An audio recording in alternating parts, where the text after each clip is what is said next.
दोस्तों नमस्कार। लगातार 8 दिन से मैं टीवी पर टकटकी लगाए हूँ कि अब आएगी तब आएगी पाकिस्तान पर हमले की खबर आएगी। एक और बड़ी खबर इस वक्त की ईस्टर्न नेवल कमांड का पाकिस्तान को सीधा सपाट संदेश है, हमले के लिए पूरी तरह से तैयार रहो।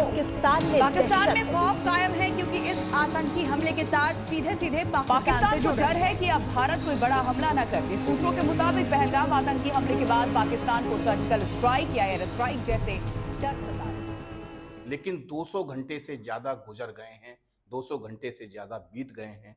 देखने को मिला है तो सिर्फ और सिर्फ पाकिस्तान का हलक सूखा, मिट्टी में मिल जाएगा पाकिस्तान या फिर थर्राया पाकिस्तान वगैरह वगैरह।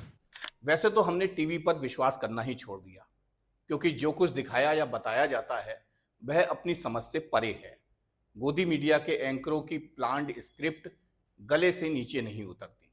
लेकिन इस सब के बीच एक खबर जरूर सुनाई दी कि भारत सरकार ने 4 PM को बंद कर दिया है। यह भी सुना कि सिंगर नेहा राठौर और प्रोफेसर पर FIR हो गई है। सवाल यह है कि FIR क्यों की गई? सवाल पूछने पर अब बताइए, देश के प्रधानमंत्री नरेंद्र मोदी हैं, गृह मंत्री अमित शाह हैं और रक्षा राज्य मंत्री राजनाथ सिंह हैं, तो सवाल पूछेंगे तो किससे? और फिर मुख्यमंत्री रहते नरेंद्र मोदी का ही तो कहना था कि हमारे देश में आतंकवाद पर बयान देना मानो जैसे गुनाह कर रहे हो। और आतंकवाद के खिलाफ अगर किसी ने आवाज उठाई, वो जैसे देश का दुश्मन है, कॉम्युनल है, हिटलर है। उन्होंने कांग्रेस को नसीहत भी दी थी कि देश ऐसे नहीं चलता। यही तरीका होता है मित्रों देश चलाने का, लेकिन वे कुछ नहीं चला सकते। यहां यह बात बता देना इसलिए जरूरी है कि नरेंद्र मोदी उस वक्त गुजरात के मुख्यमंत्री थे और केंद्र में कांग्रेस की सरकार थी। उस वक्त मोदी कांग्रेस से आजादी दिलाने की देश से मांग कर रहे थे। आज वह खुद प्रधानमंत्री हैं तो यह बात बेईमानी साबित हो गई। वैसे 4 PM के संपादक संजय शर्मा वर्ष 2000 में बरेली में मेरे साथ काम कर चुके हैं। मैं दैनिक जागरण का क्राइम रिपोर्टर था और वह ETV के स्थानीय संवाददाता। खबरों की समझ में उनका कोई सानी नहीं, कंटेंट की उन्हें बेहद अच्छी समझ है।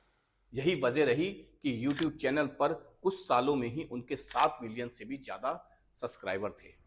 सरकार को बस कुछ सेकंड ही लगे इस चैनल को बंद करने में, उस मेहनत पर कुल्हाड़ी चलाने में जिसे बड़ी मेहनत के साथ खड़ा किया गया था। लोकतंत्र में अभिव्यक्ति की आजादी को छीन लिया गया। कारण बताया गया कि YouTube पर खबरों की थंबनेल ठीक नहीं थे और इससे राष्ट्रीय सुरक्षा को खतरा था। मोदी जी, आपने पाकिस्तानी चैनलों पर प्रतिबंध लगाकर भले ही वीरता दिखाई हो, लेकिन यह देश जवाब मांगता है। सिर्फ और सिर्फ अपने ही देश की मीडिया को गुलामी की जंजीरों में जकड़ने से भला क्या होगा? क्या होगा उन चैनलों पर ताले लगवाने से, बोलती बंद करने से? देश चाहता है कि अब सर्जिकल स्ट्राइक नहीं, अटैक कीजिए, अटैक। रही बात सवाल पूछने की, तो वो तो पूछे ही जाएंगे, क्योंकि आप जिम्मेदार व्यक्ति हैं। आप पर देश की जिम्मेदारी है। आप पर पहलगांव के उन लोगों की भी जिम्मेदारी थी जहां चूक हो गई, 27 जानें चली गई। अब ऐसे में लाल कारपेट पर भी सवाल ना उठाएं तो क्यों? सुरक्षा पर भी सवाल ना उठाएं तो क्यों? सुरक्षा एजेंसियों की चूक पर भी सवाल ना उठाए जाएं तो क्यों? आखिर मीडिया करे तो क्या करे? सिर्फ सरकार की उपलब्धियों पर ताली बजाए या फिर वह स्क्रिप्ट पढ़े जो टीवी चैनल के एंकर पढ़ते हैं? खैर, आप सवालों के जवाब नहीं देना चाहते तो कोई बात नहीं, चैनल बैन कर दिया गया, ये भी कोई बात नहीं। हालांकि 4 PM के संपादक का कहना है कि देश में पत्रकारों की आवाज कुचलने की यह साजिश है।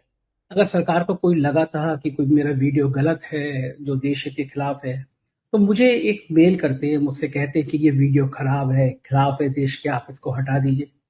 अगर मैं देखता कि नेशनल सिक्योरिटी के लिए कोई चीज खराब है तो मैं खुद उसको हटा देता। हो सकता है, मैं दावा नहीं कर रहा कि बहुत सारे वीडियो जाते हैं, हो सकता है सरकार के एक्सपर्ट को लगे कि ये देश के खिलाफ है, लेकिन मुझे बताना तो चाहिए था। पहले मुझसे पूछते तो